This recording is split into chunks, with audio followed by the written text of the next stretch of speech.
Well, I mean, these are amazing times, and in order for us to wake up, we need a wake-up call. And if you can frame the circumstances to see that's an opportunity for everybody to pause and retreat from their lives, and by removing the constant stimulation in their external environment that reminds them of who they think they are as a personality. They're not going to the same places, they're not seeing the same people, they're not doing the same things, and they're actually confined to kind of a personalized retreat in the comfort of their own home. Now, the beauty behind this is who you're going to emerge as. And sure, the conditions in our environment are causing us to be uncertain. And in uncertainty, when things, we can't predict certain things, we move from everything that's predictable and known to this realm called the unknown. And if we're truly going to make a difference in the world, we have to be creative. The problem is that when we're threatened by circumstances in our external environment, our response to those circumstances causes us to move into a very primitive state, a response from the autonomic nervous system that drives the body into what's called the sympathetic response, a fight or flight response. So in that emergency mode, the brain and the body go into an alarm state because there's a threat or a danger that we're perceiving in our outer environment. Now, for the short term, that's okay because all organisms can cope with short-term stress. But if our response to the environment is keeping that stress response going on for an extended period of time, stress is when the brain and body are knocked out of homeostasis. Stress is when the brain and body are knocked out of balance. So people, when they react to circumstances that are unpredictable, that are uncertain, that they can't control an outcome, or they have the perception that things are going to get worse, it's the exact motive that turns on that fight or flight response. So now when the person's living in fear, they're mobilizing enormous amounts of energy for some danger in their outer world. Now, there's only a certain amount of energy in the body, and if there's no energy in the inner environment for growth and repair, we become more susceptible to the conditions in our outer environment. In other words, our response in fear, in aggression, in frustration, in pain, and suffering actually weakens the organism. So now, in these times, we have to become conscious about our relationship with our body. We have to become aware that we are amazing human beings that come fully loaded with an immune system that combats cancer cells, funguses, and molds that happen on a moment-to-moment basis.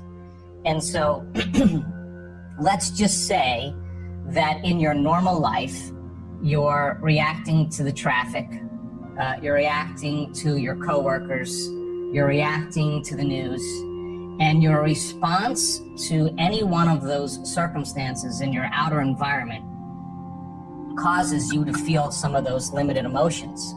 So I say to you, why are you angry? Why are you upset? Why are you frustrated? Why are you in pain? So if you say unconsciously or even consciously, it's the traffic, it's the news, it's my coworker that's making me feel and think this way, what you're really saying is you're vulnerable to your environment because something in your outer world is actually controlling and influencing how you think and feel. So anything that's controlling you or you have no control over, you are, or think you have no control over, you are a victim to your environment. And it is that consciousness that causes us to become more susceptible to anything in our outer environment. And so the immune system becomes compromised. The internal system of our internal environment that's responsible for metabolism, assimilation, growth, and repair. So our research shows that, well, first of all of our training, all of our work that we've done, everybody that's listening to this show is looking for answers because they believe that there is more to reality than this dream. And it's an instinct that we have that never seems to go away. And that feeling that sometimes is difficult to describe has brought people to search for greater information, for greater truth.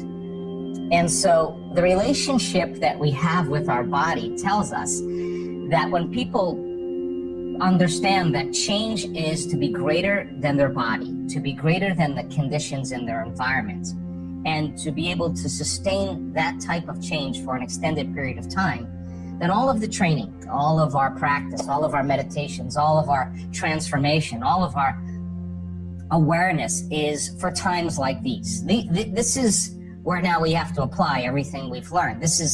We're out of the bleachers now, and we're on the playing field. So our research shows that, fear and those stress hormones actually suppress the immune response. But if people understood how powerful their immune system really is, that if they traded that fear for gratitude, and I know that may not be a whole lot of things to be grateful for, but if you live in survival, you see limited possibilities, because in stress and in survival, you will begin to select scenarios in your mind to prepare for the worst thing that could happen. Now, that's a kind of a limited imagination, but if you trade that emotional state for an elevated emotion like love or wholeness or inspiration or gratitude or thankfulness, our research shows that by converting from that sympathetic nervous system and teaching the body that it's safe in the present moment, and beginning to activate elevated emotions.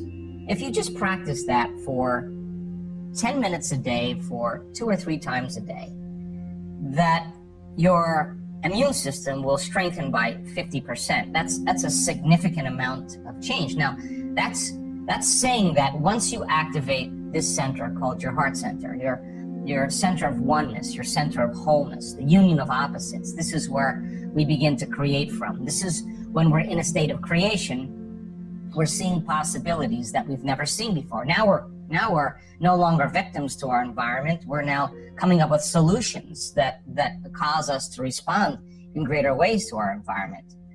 That once energy makes it to the center, that little gland that sits right next to your heart, called the thymus gland. Thymus mean time, like a time leaf, has 2 functions. It has a endocrinological function, which makes growth hormone, which is the fountain of youth. That's what causes a response and repair quickly in the body and regeneration. And then it has an immunological function, and it releases a chemical called thymosin. And when activated, thymosin signals T cells, your elite force in your body. And T cells have receptors on the outside of their cells that have to be activated. And when you're feeling gratitude or love, it's a time for growth and repair. And the emotion then is what begins to select and instruct different genes and activate these T cell receptors that cause the T cell to actually be able to become powerful or empowered against foreign agents, bacteria, molds, even cancer cells. So by moving into a state of balance, you're strengthening your inner environment. These T cells can actually combat the very foreign agents from our environment. And it's happening right now. It's happening for us right now. Our immune system is memorizing foreign agents on a moment-to-moment basis. But if you're living in fear and the chemical response to your environment is saying it's dangerous or threatening out there, then those chemicals actually shut down the T receptor sites, because it needs energy for the emergency in the outer environment. So we become more susceptible to foreign agents in our inner environment. So when the receptors are stimulated, in order for the body to produce antibodies or immunoglobulins, proteins, a gene has to be signaled. So it's the chemical state of wholeness and gratitude that's saying that it's safe enough to relax into the present moment. And now there's growth and repair going on. The chemical signal then activates the receptors. The receptors activate the gene. The gene makes a protein called an immunoglobulin. And immunoglobulin A is your primary defense against bacteria and viruses. And our research shows 4 days is going to increase that chemical by 50%. And those antibodies are Y-shaped proteins that actually stop the receptors from a virus or a bacteria from attacking it. So now there's an elite force of T cells that's made right from your thymus gland. When energy and blood flow makes it in there, there's a host of physiological changes that begin to take place that causes you to become more immune to the conditions in your environment. So I think it's important for people to understand that they're not limited, that only if they believe that something out there is going to get them. The stronger the fear that we have, the more we put our attention on the cause, and where we place our attention is where we place our energy. So in a sense, we're giving our vitality, our very energy to change and heal to that circumstance. It has power over us. So teaching people how to self-regulate and teaching people how to retreat from their lives and see this as a great opportunity to emerge as somebody else, all of a sudden it becomes a different circumstance.